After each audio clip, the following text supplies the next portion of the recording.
Do you have any ID on you, man? Nope, I don't need to provide that. 32 code from me, I was one. Like, you're not running stop sign. You get a stop across the street. You get a stop the line. I didn't current.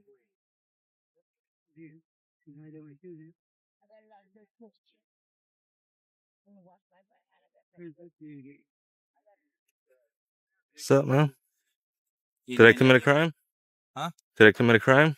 It's an infraction. Is it a crime? It's an infraction. Is it a crime? Meaning that I'm able to stop you. Is it a crime? You ran the stop sign. Did I commit a crime? No, he didn't run the stop Did I sign. commit a crime? watched it. Like, you're really tripping, sir. You really are. Because you had to stop at the stop sign to see where I was. You know I don't have to ID, right? This one captures an encounter between a cyclist and police officers. The cyclist questions the officers about stopping him from running a stop sign. You ain't got nothing better to do or what? What's that? You don't got nothing better to do or what? As far as what? Like, going out and doing your job. This is part of my job.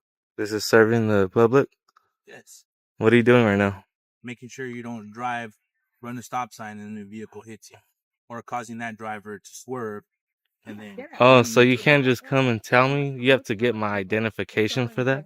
Yes, we do the same with everybody. You do? What's the reason for identification? So I know who you are. For what? Why do you want to know who I am? Explain it to you because you ran the stop sign on your Because I ran the stop sign? Yes. Weren't you at a, didn't you have somebody pulled over right now? I didn't, no. You didn't? Is that right? It's our gang officer. There was two of you, and that wasn't you right now? There's more than one of us. That wasn't you right now? No. Are you sure? Yes. Okay. Our gang officers. You ain't got nothing better to do or what? What's that? You don't got nothing better to do or what? As far as what? Like, going out and doing your job. This is part of my job. This is serving the public? Yes. What are you doing right now? Making sure you don't drive, run the stop sign, and the vehicle hits you. Or causing that driver to swerve. And then. Oh, so you can't just come and tell me? You have to get my identification for that? Yes, we do the same with everybody. You do? What's the reason for identification? So I know who you are. For what? Why do you want to know who I am? Explain it to you because you ran the stop sign on your Because I ran the stop sign? Yes. Weren't you at a, didn't you have somebody pulled over right now? I didn't, no. You didn't? Is that right? It's our gang officer. There was two of you, and that wasn't you right now? There's more than one of us. That wasn't you right now? No. Are you sure? Yes. Okay. Our gang officers. The cyclist confidently asserts his right to refuse to provide identification unless he has committed a crime. He challenges the officer's authority by questioning the legitimacy of the stop, emphasizing that running a stop sign on a bicycle does not constitute a crime. The cyclist's argument is centered around his understanding of his rights and the boundaries of police authority.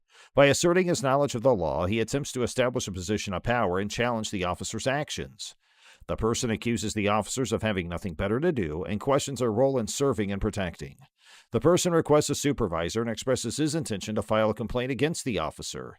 The speaker said that on the fit cop's face, he will file a complaint against him as he is acting very unprofessional.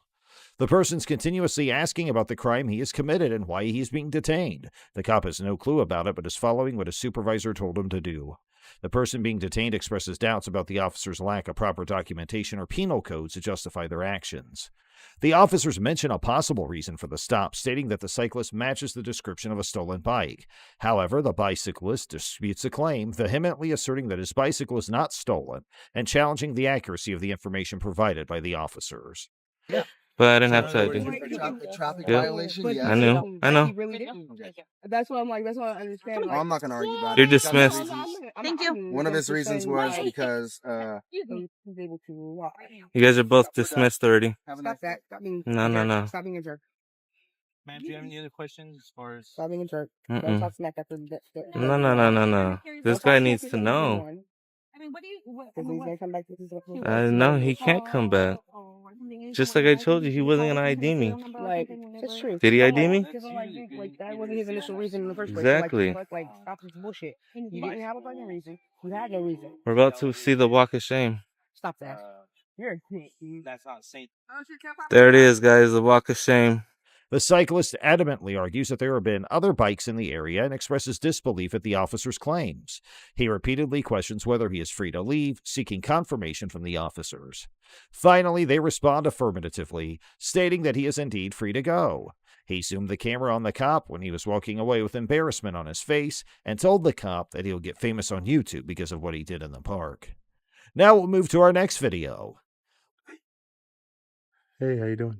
I'm alright, how are you? It's not allowed here to take photos or videos, okay? You need the permission from the administration about that. So it's not allowed to take photos or videos here? Inside, no. Wait, who do I need permission from? Administration. From administration? Yeah, I don't think that's the case. Long Island Audit, an individual, was recording at a public library when approached by security personnel who requested them to cease filming. The person's identity, referred to as Long Island Audit, suggests their involvement in documenting public interactions and encounters. The incident occurred within the premises of the library, where the security personnel took notice of the individual's filming activity and expressed their objection. Have you not heard that before? I've heard it plenty of times. It's just I'm surprised because, well, my name and my badge number is right here. Uh-huh. Okay, you see it? Tibbets? Yep, I 640. The pen is blocking the number. Oh. 640? Yep. And Dennis 647. So what I'm doing here is a First Amendment protected activity. That's good. I'm recording. I know you don't care, sir, but listen, if you violate that in any way and interfere with that, I'm not violating it. They asked you to leave. Yeah, but that they can't ask me to leave. This is a public library. Can I speak to a supervisor, please? Despite being asked to halt their filming by security at the public library, the individual declined to comply. They invoked their First Amendment rights, specifically their freedom of the press, as the basis for continuing to record. By referencing this constitutional protection, the person asserted their belief that their actions were legally justified and protected. The First Amendment, which safeguards freedom of speech and the press, grants individuals the right to gather and disseminate information, expressing their dissenting stance and asserting their right to document public events and encounters. When police officers arrived at the scene where Long Island Audit was filming, the individual sought to engage with a supervisor. By making this request, they aimed to escalate the situation and potentially address their concerns with someone of higher authority within the police department. You guys should call one, correct? So, I'm going to request a supervisor again. I would appreciate if you guys can get a supervisor down here. In a minute. You don't rule the roost here right now. Yeah, no, I'm just requesting a supervisor just for in a minute. Because you guys are a little bit hostile. I can see the tyrant in you, Utter. Oh yeah. You're a real tyrant. Yeah. I can see it in your eyes. In law enforcement experience. Seeking the involvement of a supervisor suggests that the person felt dissatisfied with the initial interaction and hoped for a different approach or better understanding of their rights. After the arrival of a supervisor, the situation escalated further as the person was faced with the threat of arrest. Feeling compelled to comply with this ultimatum, they reluctantly provided their identification. The threat of arrest likely created a sense of urgency and fear of legal consequences, prompting the person to reluctantly reveal their identity. I don't. Obviously, I don't. No, I took an oath to it, though, Tibbets. Jeez. Dude, why you gotta be such a tyrant? You gotta be such a tyrant. See what I'm doing there? Acting like a child? Yeah, so are you. Acting like a child. Did you get permission when you post that video of these people? Don't need it. They're in public. You don't need it? Yeah, they're in public. Don't need it. See, you're learning something here today, man. Come on. This is not going to end well with you, you know that. Okay, we'll see. We will see. I'm telling you. We will see. Okay. I'm not scared of you. I know You're not supposed to be scared of us. I don't care. Okay, great. Great. Long Island Audit took decisive action following the incident by filing formal complaints against the officers involved in the encounter. Unsatisfied with the treatment they received, they expressed their intent to pursue legal action by filing a notice of intent to sue. The response demonstrates the individual's determination to hold the officers accountable for their actions and seek justice for any perceived violations of their rights. Hey, what the? Hey, stop! No! On February 12, 2023, Officer Kyle Howe of the Toledo Police Department detained and physically assaulted a couple without any apparent justification. Officer Howe spotted a speeding vehicle on the highway and pursued it with his emergency lights activated. After pulling over the driver, Mr. Romero, Officer Howe alleged that he was driving above the legal speed limit. Good evening. Good evening. What's the hurry tonight? Nothing. I just picked up my girlfriend from work. Okay. Do you know how fast you were going? 75 maybe. Okay. I did 77. You got your driver's license, insurance? I do. Despite Mr. Romero's compliance in providing his identification, Officer Howe also requested the passenger's ID, although it was not legally required. Okay. Does she have an ID? She does. Sorry. She might You not. use my. This is my son. Okay. Sorry. Okay. You I don't. picked her up from work. Yeah. Officer Howe asked Mr. Romero to step out of the vehicle, and he complied. Officer Howe noticed something fall out of the vehicle as Mr. Romero stepped out, and he proceeded to handcuff him, claiming it was drug paraphernalia. Officer Howe informed Mr. Romero that he was being detained, not arrested, and asked him about his marijuana use.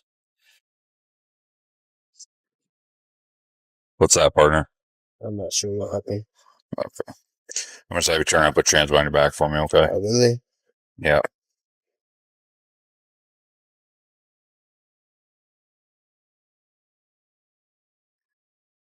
$45 1 to 10. All right. Is that comfortable for you or not? The laws surrounding marijuana use in Ohio are complex, but possessing less than 100 grams is considered a minor misdemeanor. Officer Howe then requested Mr. Romero to undergo a field sobriety test, which he willingly agreed to. However, Officer Howe then arrested Mr. Romero for driving with a barred license, indicating that his license had been previously suspended.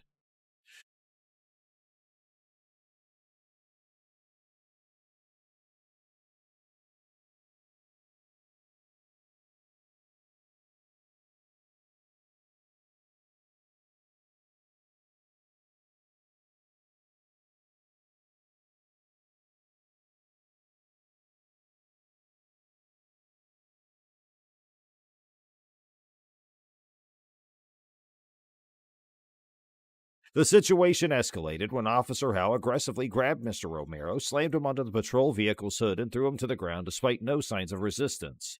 And then another officer arrived and unlawfully arrested the passenger, Miss Jasmine. Dash cam footage captured Officer Howe's use of excessive force and false accusations against Mr. Romero. Despite Mr. Romero's retaliation against the unjust treatment, Officer Howe continued to assault him. Stop!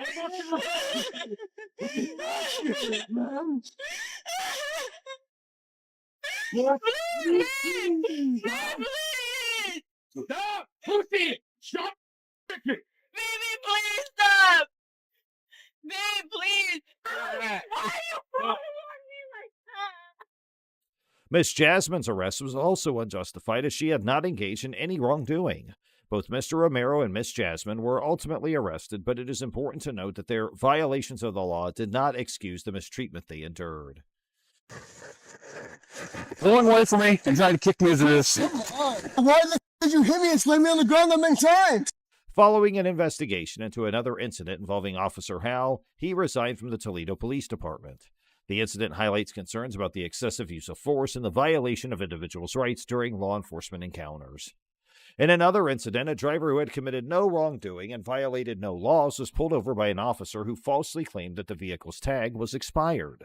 The officer's true intentions became evident when he asked a question unrelated to the traffic stop, implying potential phone use while driving.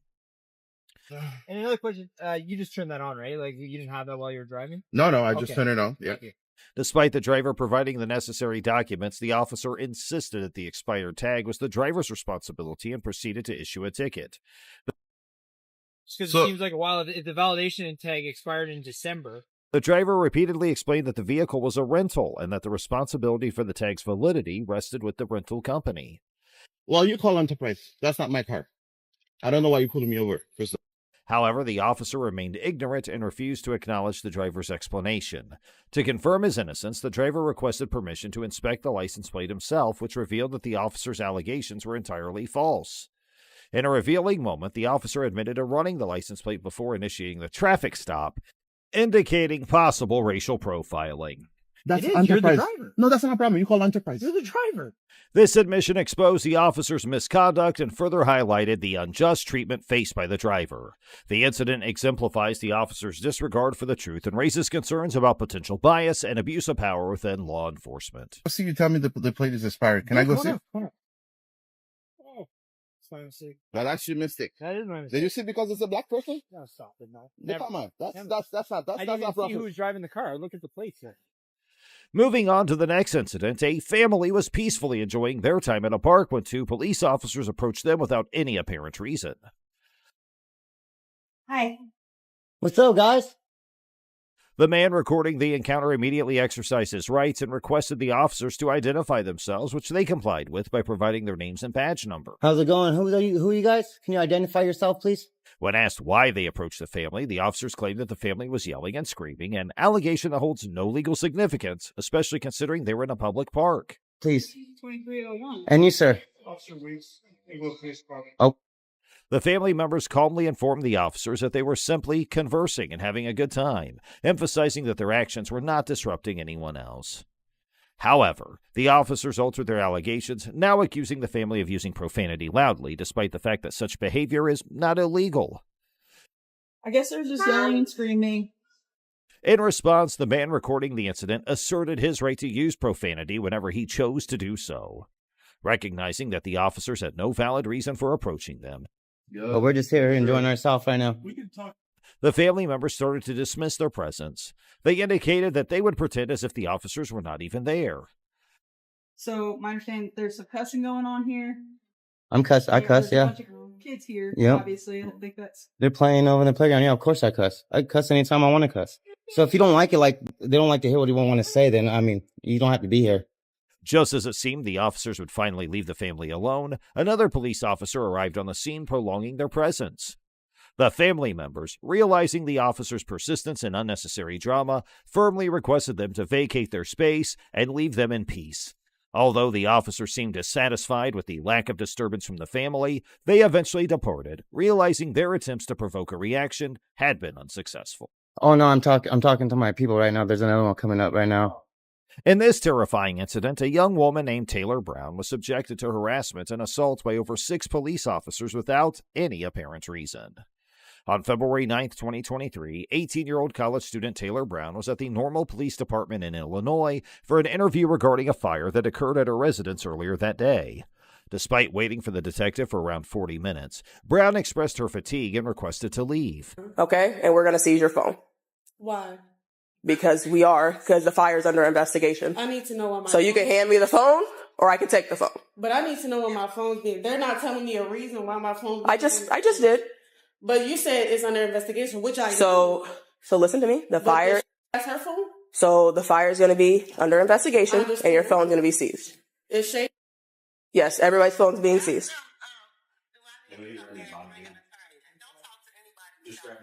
The officers assured her that they would provide transportation back home. However, their promises quickly proved empty. 3 officers approached Brown, insisting on confiscating her personal mobile phone, claiming it was necessary for the ongoing investigation into the fire. We're waiting for the detective, so the detective's going to seize your phone. No one told me any of this. Okay. You told me that you were about to take me home. Okay, so I'm not going to sit here and argue with you. So you can hang up. You can hang up the phone with, and I can take you home. Yep. So, no, they're not taking my phone and letting me leave. I don't know what I'm finna. It's 3 a.m. I can't go without my phone. Well, if I do the interview, you can go do the interview, but your phone's going to currently be seized. Can I talk to him first? Can he come down here? Cause nope, we're not going to do that. So you can hang up the phone, or I'm going to take the phone. That's how this is going to work. Oh, absolutely. So she said, hang up the phone, and they're going to take the phone because at this point, I'm being threatened. However, under the Illinois Criminal Code, there was no legal basis for the seizure of her phone, as Brown had not committed any offense related to the investigation. The officer failed to provide a clear reason for the seizure, escalating the situation unnecessarily. Under investigation. Don't ever tell me not to interrupt you and open this car. So the phone's going to be seized. So in a second, I'm going to take it. I'm asking you. I'm so asking you a reason. I'm not being rebuttal. I'm asking you a reason. So if you would like to talk to the detective, you can. Why is my phone being seized? If you would like to talk to the detective that is seizing it, you can. Do you wish to talk to him? Yeah, but... Do you want to give an interview? Brown, aware of her rights, refused to hand over her phone and requested to speak with the detective. The officer denied her request and attempted to coerce her into compliance. However, they had no legal grounds to seize her phone without probable cause or a warrant, as protected by the 4th Amendment of the federal Constitution. Despite Brown's lawful refusal, the officers persisted, offering her the option to give an interview as if it were a condition to retain her phone. Brown asserted her right to have an attorney present and expressed her unwillingness to provide an interview. No, I wanted to ask him why my phone's being seized because she said she could take me home, but without my phone, that doesn't make sense. It sounds like that's. So, are you going to talk to the detective? No, I need everyone to come and tell me why my phone's being seized because no one told me this until right now. At this point, 3 more officers arrived at the scene, bringing the total to 6 surrounding Brown, who had done nothing wrong. Don't do not kick. Okay, push your legs out. Stop. Relax. Relax. Mom, I'm not letting go. I promise. Relax. Mom, I'm not letting Relax. go. We just want your phone. That's it. We just want your phone. They try to give me with no protection. Taylor, no. No.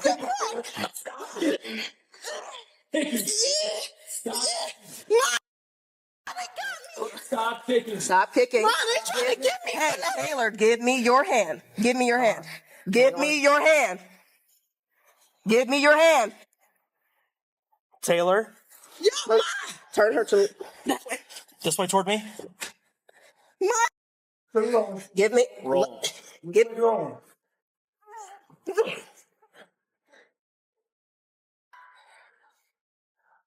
Give me your hand, Taylor. Which way we roll? Give me your hand. I almost.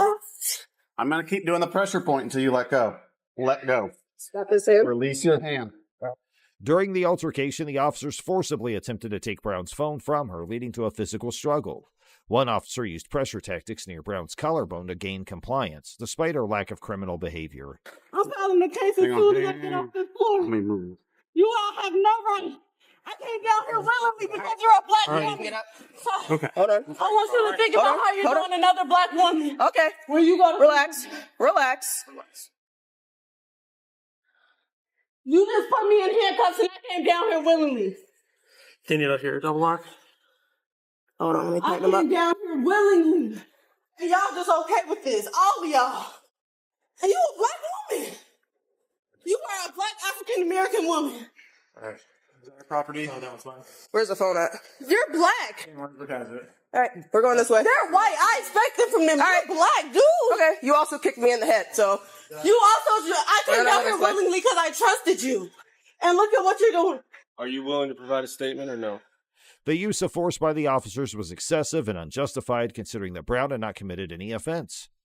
Eventually, Brown was placed in handcuffs, and the detective informed her that her phone was being seized. Do you want to provide a statement? My detective, I need to talk to her. I need an attorney present. You can, okay. I need a lawyer. You can take her to jail. All right. Take me to Where's her jail? property? Whatever charges you guys have. You have resisting and aggravated battery of a police officer. Oh my God! Okay, I'll do the interview. You still have the charges. I did not aggravate you. You assaulted me. Okay, so relax. You assaulted me. I'm 18 years old and you assaulted me. Of course I'm aggravated. I wasn't resisting arrest. You didn't say that I was under arrest. You're being arrested. I asked you, so listen, I asked you to provide your phone and you refused, okay? When you you didn't give me a reason. So, nope. I said your phone was being seized. You said, never gave me the reason. Don't interrupt me. I said your phone was being seized. I asked you the reason. You several times I trusted you. That's why I came. You did not hand me your phone. Brown, steadfast in her rights, requested a lawyer, prompting the detective to order her arrest. The officers charged her with resisting arrest and aggravated battery of a police officer, despite lacking any valid grounds for such charges. Hello, you would do the same thing. Cops still have to be double locked if they weren't double locked. They weren't. Go ahead and double lock them. Double lock them. I can't move. Are you guys serious right now? How are you gonna do this to me? I'm like, bro, I just got out of high school and you are scaring me. Following her ordeal, Brown filed a civil lawsuit against the officers for violating her Fourth Amendment rights and causing physical and emotional harm. She seeks compensatory and punitive damages for the trauma she endured during the incident. Brown's mother expressed her concern, hoping that no other mother would have to go through a similar experience. The lawsuit is ongoing, highlighting the need to hold law enforcement accountable for their actions and protect the rights of individuals like Taylor Brown, who experience unjust treatment and unwarranted aggression from those sworn to protect and serve. Hey man, how's it going? All right, how about you? Good. Have your name and badge number, please? Yeah, it's Officer Gris. My badge is 1641. Is Officer there a reason Gris. why you're recording our bus? Yeah, I'm gathering content for a story. Sorry. Personal story. What about? It doesn't matter. Okay. Is there something we can help you with or help answer any questions for you? Nothing at all. Thank you very much. Are you able to give me your information just so I know who I'm talking to? Negative. You can call me good citizen. What is it? Good citizen is what you can call me. Okay. Is there any reason I gotta know why you're... Am I being detained? The lady cops come into the frame and ask the individual about why he is recording, to which the individual assertively asks for the name and badge number of a lady cop, suggesting a desire for accountability or documentation of the interaction. The lady exits the scene.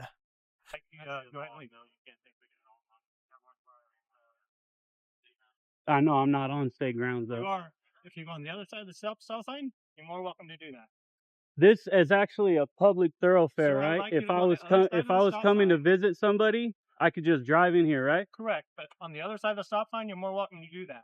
On this side of the stop sign is state ground. Seeing how the fence is there, I'd like you to go back on the other side of the fence. Oh, I'm on this side of the fence. That side of the fence, please. I'm not sure that I have to, boss. I'm asking you. I'm asking nicely. No, I don't understand. want I understand that. I understand you're asking me nicely, but I'm not sure that I have to do that. I'm here to get some footage. I'm a journalist doing gathering footage. Can I see your ID credentials? I'm not going to give you my ID, Why not? and I don't have to give you credentials. So I'm a journalist gathering content for a story, and I'm allowed to do this right here. I looked up your guys' property line. Actually, it's very public. You understand what I'm telling you? This is actually a public thoroughfare. It's So not. if This I is state ground, sir. no, this is I understand it's state grounds, but it's public. Then another officer comes in. The individual and the cop they interact with disagree on the permissibility of recording in this context. To support his stance, the individual references a Department of Homeland Security memo issued in 2010, which is believed to outline guidelines concerning filming in publicly accessible areas. Amidst the discussion, the individual firmly asserts their identity as a journalist and their purpose of gathering content for a story. This claim is used as a basis for refusing to provide identification when requested. Now, is that a law or a policy? That's a policy. There's no filming on state grounds. You said You're it's a gonna policy? need to go on the other side of the ground. Is it a policy? You said it's a policy, right? Correct. It's our state policy. State policy. You cannot film on grounds. I need you to go back over there. Okay, policies don't trump rights. All right. So I need you to go on the other side over there, or I will go call the police. okay, I mean, I understand you can call the police, but they're gonna. The police are gonna. No, not really, but they're gonna educate you. I'm just trying to get you to go over there and not have an issue. I got you, but the police are just gonna educate you, and all they're gonna do is say, "Hey, this is public. This is publicly." 2 hours later. And they're saying that you're free to go. So as far as I'm concerned, you're free to go. Trying to get on ground. Okay, and I'm free to stay as well, right? Can I ask you a question? Officers, free to stay on this public utility, correct? Yeah. Okay. Thank you, guys. Hey, what was your name again? Figueroa? Is that it? Figueroa. Thank you for being professional. I appreciate it. You're welcome. Very, very courteous. And I will go ahead and get out of here now. The discussion surrounding the classification of the location as either public or private property. The man engages in a back and forth with the individuals present, questioning the designation of the area. In response to potential interference, the speaker mentions the possibility of calling the police and expresses confidence in their ability to remain on the public utility. As the conversation progresses, tension escalates and the individual becomes increasingly confrontational. They challenge the officer's perception of ownership over the property, questioning their authority and implying a sense of entitlement. The speaker also makes remarks about the significance of obeying orders, perhaps suggesting a critical view of the officer's actions or perceived abuse of power. I'm just curious. I'm not being a dick. I'm just asking questions. Mr. Helmer, Jay, Jonathan. Oh, I don't want to call you. You've obviously got my name, but you won't give me your name, right? Of course I won't. I don't have to. I'm a private citizen. You're a public servant. It's a big difference. Right? Don't you agree? Why wouldn't you give me your name? If you think Just there's because no issue, right? I don't have to. Sir, If you could educate the officers as far as dealing with the public and standing on public property. So Who do you work for, boy? what was that? Who do you work for? I work for me. I Oh, work for myself. Yeah, I'm independent. Yep. Okay. I am independent. Okay.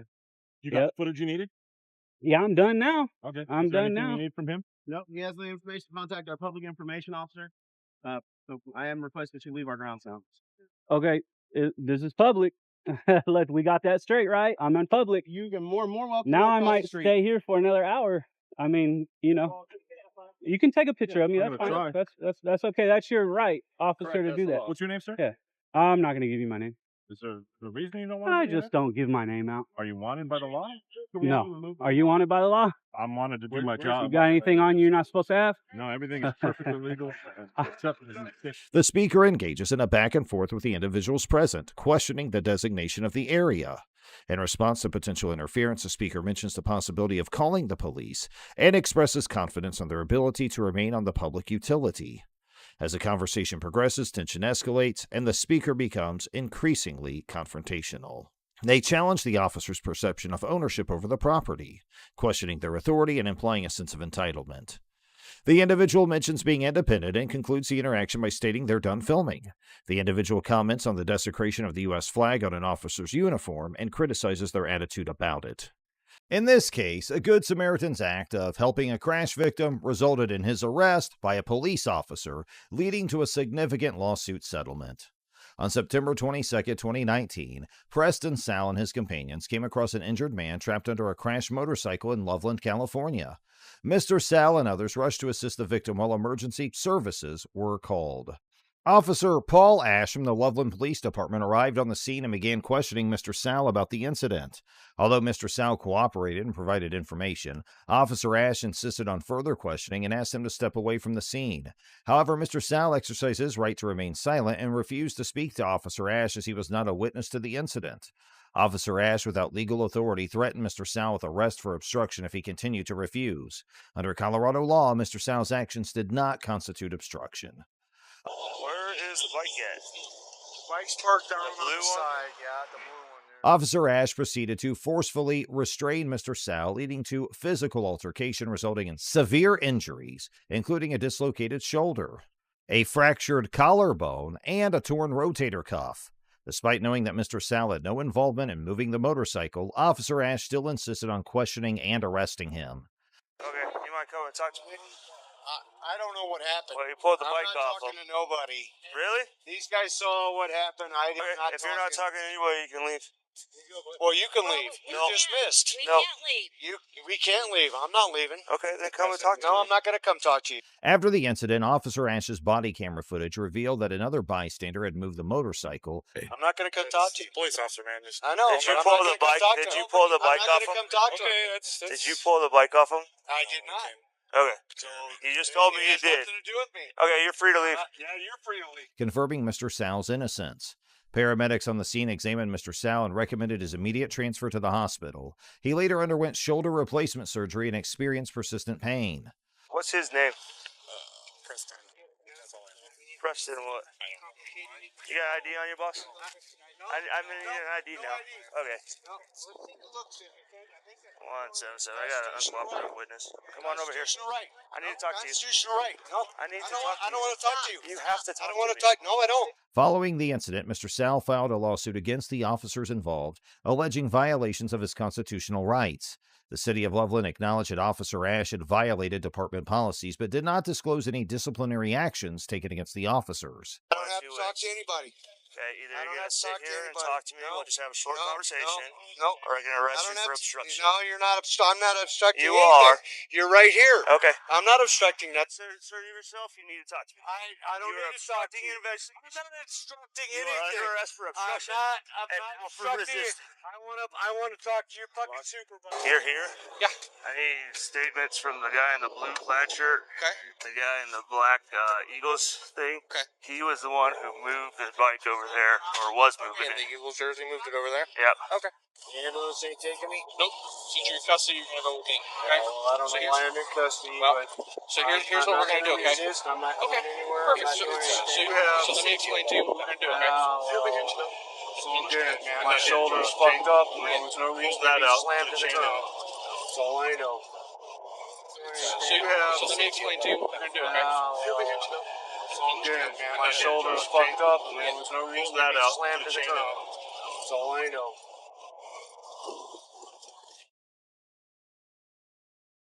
In January 2021, Mr. Al's excessive force lawsuit was settled for $290,000. However, no recorded action was reported against the officers involved, and the city stated that the settlement did not imply an admission of guilt. This case highlights the unjust arrest and excessive force used against an innocent individual who was simply trying to help a crash victim. Despite the lawsuit settlement, questions remain regarding the accountability and disciplinary measures for the officers involved in the incident. Now let's move on to our next case. In this case, a man was arrested for wearing his motorcycle helmet inside a Walmart store, leading to a subsequent lawsuit. On August 6, 2019, Freedom Christopher Fandler rode his motorcycle to a Walmart in Sahuarita, Arizona. He entered the store without removing his helmet and was listening to music through wireless headphones. A store manager attempted to get his attention but failed. The manager then called 911, considering Mr. Fandler's behavior suspicious. Meanwhile, Mr. Fandler continued shopping and was approached by 3 officers from the Sahuarita Police Department. They demanded his ID without explaining the situation. Initially, Mr. Fandler didn't respond due to his earphones, but he eventually complied. He provided his ID and asked the officers what was happening. The officers claimed that the store manager had asked Mr. Fandler to remove his helmet, which he allegedly ignored. Mr. Fandler explained he kept his helmet on for convenience and provided proof of his purchases with a receipt. While reviewing CCTV footage, it became evident that the store's manager claims were inaccurate. He had approached Mr. Fandler only twice and from a distance, contradicting his earlier assertions. Hey, bud, you got some ID on you? Hold on, man. What's up? Do you have some ID on? Sure.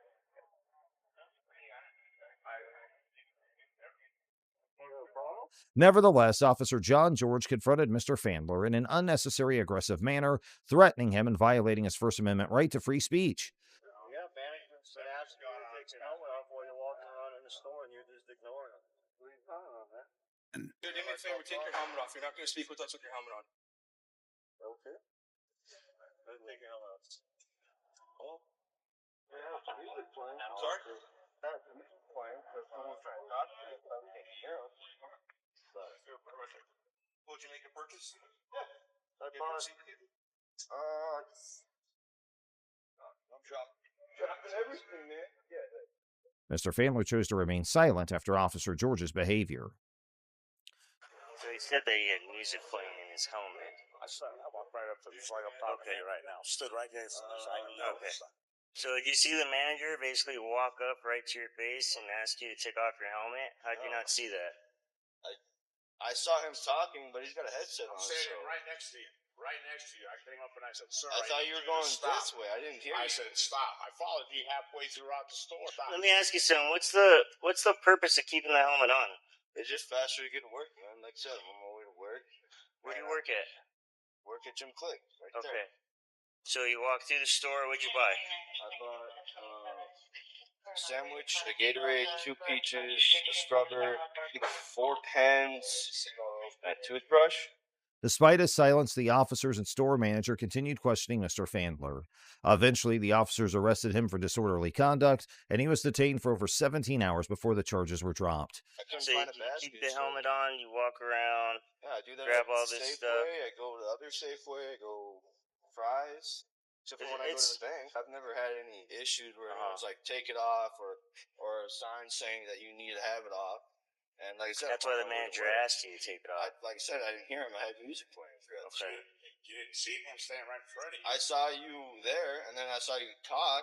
But like again, you have a headset on, so I can't put my hands on you to get your attention. I'm standing right next to you. I didn't. Just like I'm standing I here with didn't the see officer. you from next to me. I stood right in front of you, just like I'm standing here. I said, I need you to stop and listen to me. You totally ignored me and kept walking. Mr. Fandler filed a lawsuit against the Sahuarita Police Department, alleging illegal search, false arrest, malicious prosecution, and defamation. Initially, Mr. Fandler offered to settle the case for $250,000, which was rejected. Stop him now, okay? You're an argumentative person, and I am not the person you want to argue with. You need to take a stand and you need to go like this and pull your head out of your ass, okay? Because you're walking around in a store hiding your face. There's shooters that go on all over the place.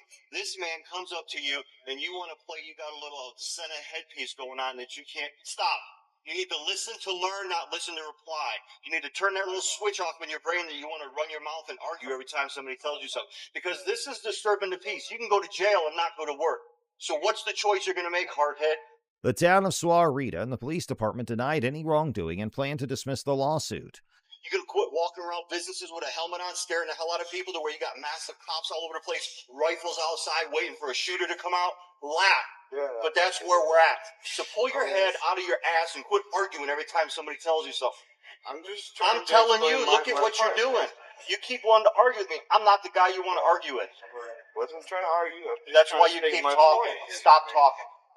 Okay, fine. Cool.